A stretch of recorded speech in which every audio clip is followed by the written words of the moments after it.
Hello everyone, welcome back to my channel.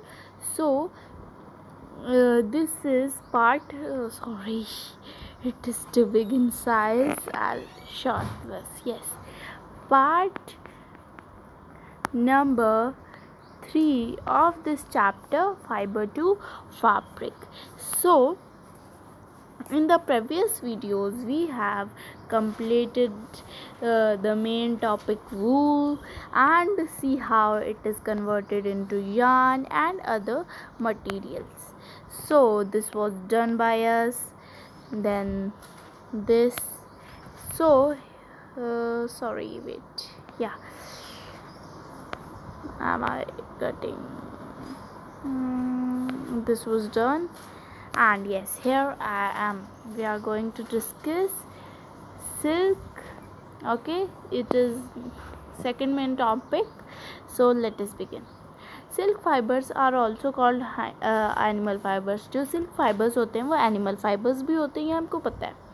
जो silk worms होते हैं वो सिल्क फाइबर्स को स्पिन करते हैं. जो रियरिंग होती है सिल्क वॉर्म्स की, सिल्क को लाने के लिए उनसे, उसको क्या बोलते हैं? Sericulture. Find out from your mother, aunt, grandmother and grandmother the kind of sarees they are. मतलब कि अगर आपकी मदर,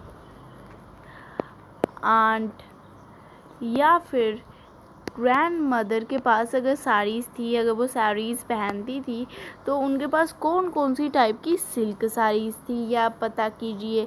देन उनके सिल्क की काइंड्स क्या क्या थी, मतलब कि वो अलग अलग टाइप की सिल्क्स होती है ना, तो कौन सी मलबरी सिल्क थी या फिर अलग टाइप की सिल्क थी, तो वो पता कीजिए. Before we discuss the process of obtaining silk it is necessary to know about the life history of moth. ये भी सही है कि हम पहले ये जानें कि सिल्क हमें कैसे मिलती है. हमें पहले ये जानना पड़ेगा कि लाइफ हिस्ट्री क्या होती है सिल्क मॉथ की. देखिए, एक फीमेल सिल्क मॉथ जो होती है वो एग्स देती है. ओके, ये देखिए, आप देख सकते हैं यहाँ पे, here you can see it is female silk moth. Now ये क्या देती हैं? ये एग्स देती हैं. ये देखिए यहाँ पे, ये जो सबसे कॉमन सिल्क होती है ना, वो लिस्टीरियस भी होती है. ये देखिए एग्स, ये मलबरी के लीव्स पे एग्स दिए गए हैं. एग्स ये देती हैं. देन जब वो हैच होते हैं तो उनके लार्वे को क्या बोलते हैं हम? कैटरपिलर्स या फिर सिल्क वॉर्म्स. वो साइज़ में ग्रो करते हैं, और जब जो कैटरपिलर्स होते हैं वो रेडी हो जाते हैं नेक्स्ट स्टेज में, मतलब कि बड़े होने के लिए, तो जब वो नेक्स्ट स्टेज में पहुंचते हैं उसको हम प्यूपा बोलते हैं. ये it is pupa and cocoon both. So ये सिल्क वॉर्म होता है which is also called caterpillar. Okay, so then it swings. देखिए, वो फिर क्या करता है, अपने हेड को भी आस्ता आस्ता अंदर क्या करता है, नेट होल्ड बनाता है, फिर उसको आस्ता आस्ता आस्ता आस्ता अंदर ले लेता है. ये कुछ इस तरह से, ओह सॉरी, ये देखिए इस तरह से वो ले लेता है. ये कोकून है ना एक, इस तरह से वो ले लेता है. Then during these movements the head the caterpillar secretes fiber made of a मतलब कि इस मूवमेंट के दौरान जो कैटरपिलर होता है वो एक फाइबर बनाता है, जो किससे बना होता है? जो प्रोटीन से बना होता है. प्रोटीन से वो बना होता है fibre, which hardens on exposure to air. Protein से वो ऐसा फाइबर बनाता है जो मतलब कि सख्त हो जाता है जब वो एयर में आता है, और सिल्क फाइबर बन जाता है वो. Soon the caterpillar completely covers itself by silk fibers. जैसे ही जो कैटरपिलर है वो अपने आप को पूरी तरह से सिल्क फाइबर्स से कवर कर देता है, वो प्यूपा में कन्वर्ट हो जाता है. This covering is known as cocoon. देखिए, ये एक तरह की कवरिंग बना रही है, वो है ये जो फाइबर्स की कवरिंग है, इसको हम कुकून बोलते हैं, एंड जो बीच में एनिमल बैठा हुआ है उसको हम प्यूपा बोलते हैं। ओके, सो द फर्दर जो डेवलपमेंट है प्यूपा की मोथ में, मतलब कि जैसे मोथ बनने की जो पूरी डेवलपमेंट होती है वो कुकून के अंदर होती है। जो सिल्क फाइबर्स होते हैं उनको सिल्क क्लॉथ की वीविंग के लिए यूज़ किया जाता है। क्या आप इमेजिन कर सकते हो, जो सॉफ्ट सिल्क यार्न है वो इतना स्ट्रॉन्ग होता है, जितना वो सॉफ्ट होता है उतना ही वो स्ट्रॉन्ग होता है। मतलब कि जितना एक, ये समझ लीजिए ये एक स्टील की स्ट्रिंग है, and this is a yarn of silk, and जो दोनों होंगे इक्वल होंगे, इतना उसका स्ट्रॉन्ग फाइबर होता है। जो सिल्क यार्न होता है मतलब कि थ्रेड, वो कहाँ से मिलता है, कुकून से मिलता है सिल्क मॉथ के। There is a variety of silk moths, यहाँ पे वेराइटी ऑफ सिल्क मोथ मतलब कि अलग अलग तरह के सिल्क मोथ्स होते हैं जो बहुत ही डिफरेंट लगते हैं एक दूसरे से। एंड जो सिल्क यार्न जो वो हमको देते हैं वो डिफरेंट टेक्सचर्स की होती है, कोई कोर्स होती है, कोई स्मूथ होती है, कोई शाइनी होती है, एट्सेट्रा। तस्सर सिल्क, मूगा सिल्क, कोसा सिल्क, ये जो सिल्क्स होती हैं ये कुकून्स से ऑब्टेन्ड होती है, जो अलग अलग मोथ्स जिनके एग देते हैं, मतलब कि अलग अलग टाइप के मोथ्स होते हैं ना, तो वो जो एग्स देते हैं तो उसके कुकून बनते हैं, एंड देन अलग अलग टाइप की सिल्क हमारे पास आती है। जो सबसे कॉमन सिल्क हम यूज़ करते हैं ना वो मलबरी सिल्क है। मलबरी सिल्क मोथ सबसे कॉमन सिल्क मोथ है, मतलब कि ज़्यादातर जो सिल्क है वो हम मलबरी सिल्क मोथ की देते हैं। मलबरी सिल्क मोथ क्यों? क्योंकि ये मलबरी के ट्री के ऊपर रहता है। जो सिल्क फाइबर हमें मलबरी सिल्क मोथ से मिलता है वो बहुत ही ज़्यादा सॉफ्ट होता है, लस्ट्रियस होता है एंड इलास्टिक होता है, और वो अलग अलग कलर्स में डाई किया जा सकता है।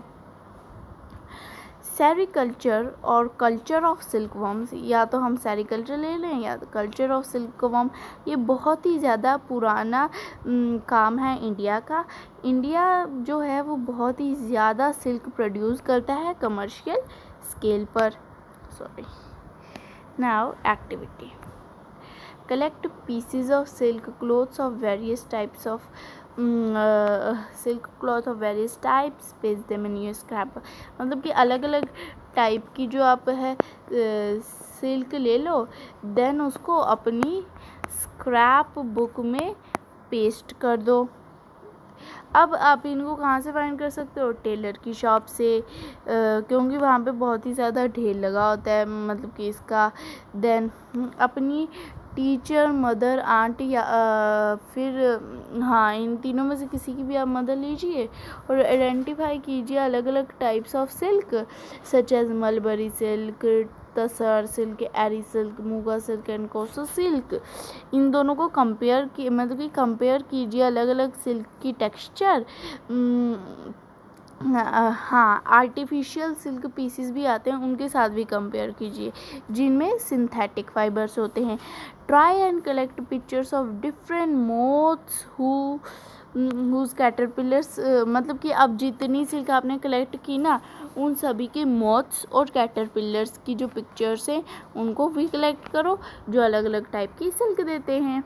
अब take an artificial synthetic silk thread. अब आर्टिफिशियल मतलब कि जो खुद इंसान बनाता है वो वाली सिल्क थ्रेड ले लो, और एक प्योर मतलब कि जो हमें सिल्क मॉथ से मिलती है वो वाली ले लो। इन दोनों को केयरफुली, मतलब कि आपको कहीं आप ना जल जाओ उस तरह से इसको बर्न करो। आपको कोई डिफरेंस मिला स्मेल में जब आप बर्न कर रहे थे? नाउ बर्न अ वूलन फाइबर। अब एक वूलन फाइबर को आराम से बर्न करना। Did it smell like a burning of silk और दैट ऑफ प्योर सिल्क? अब जब आपने वूल के फाइबर को बर्न कर दिया तो अब आप नोटिस करो कि क्या वो प्योर सिल्क या तो आर्टिफिशियल सिल्क से मिलता था। क्या आप बता सकते हैं क्यों? To remember when the cocoon stage is reached the life history of silk moth, try the following activities. मतलब कि आपको अगर कोकून की टू रिमेंबर, अगर आपको ये याद रखना है कि कोकून की स्टेज कब लाइफ हिस्ट्री में, मतलब कि सिल्क मौत की स्टेज में पहुंची, आपको ये जो नीचे दी गई एक्टिविटी है इसको करना ही पड़ेगा। इनको ट्राई कीजिए आप। जो फ़ोटो कॉपी 3.9 देख लेते हैं, 3.9 क्या है, 3.9 यस, इसको कॉपी कर लो। फ़ोटो कॉपी मीन्स अगर फ़ोटो स्टेट करवा लो या फिर बना सकते हो तो ड्रॉ कर लो। Then cut out pieces of stages, हाँ यस, आपको फ़ोटो कॉपी कराना पड़ेगा। अब ये जो स्टेजेस थी ना, इनको मतलब कि आराम से पिक्चर्स को कट करो, life history of silk moth, और उनको कार्डबोर्ड या फिर चार्ट पेपर के ऊपर पेस्ट कर दो, जम्बल दम। अब उनको जम्बल कर दो। Now try to arrange the stages in correct sequence. अब इसको मतलब कि पहले आपने जैसे मीन्स कि ये देखिए, ये सिल्क मॉथ की पिक्चर है, ये कोकून की है, ये एग की है। हाँ, अब इसको जंबल कर दो, या तो एग को यहाँ ले आओ, कोकून को यहाँ ले आओ, सिल्क मोथ को यहाँ ले आओ, एंड ऐसे मतलब कि जंबल कर दो। अब उनको सीक्वेंस में लाने की कोशिश करो। Whoever does it fastest win. अब जो सबसे ज़्यादा जल्दी करेगा वो जीत जाएगा। You may also describe the life.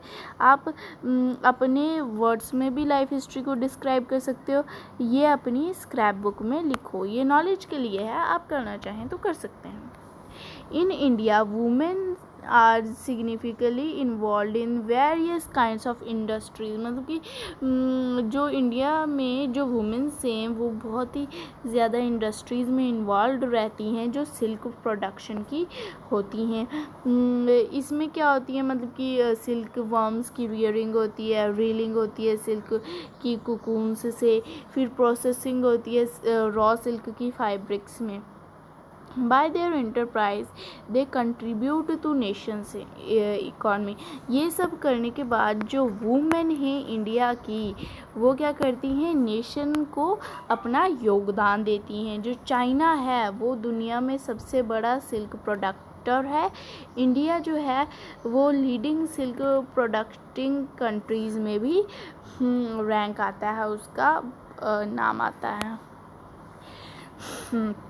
अब हमारा मेन टॉपिक आ रहा है which is from cocoon to silk. So I think we should do this in the next video. So it is, अगर हम इसको आज ही करने बैठ जाएंगे तो बहुत ही लंबी वीडियो हो जाएगी। तो ये जो नेक्स्ट हमारा है topic which is from cocoon to silk, ये हम किस में करेंगे, नेक्स्ट वीडियो में, नेक्स्ट पार्ट में इसके।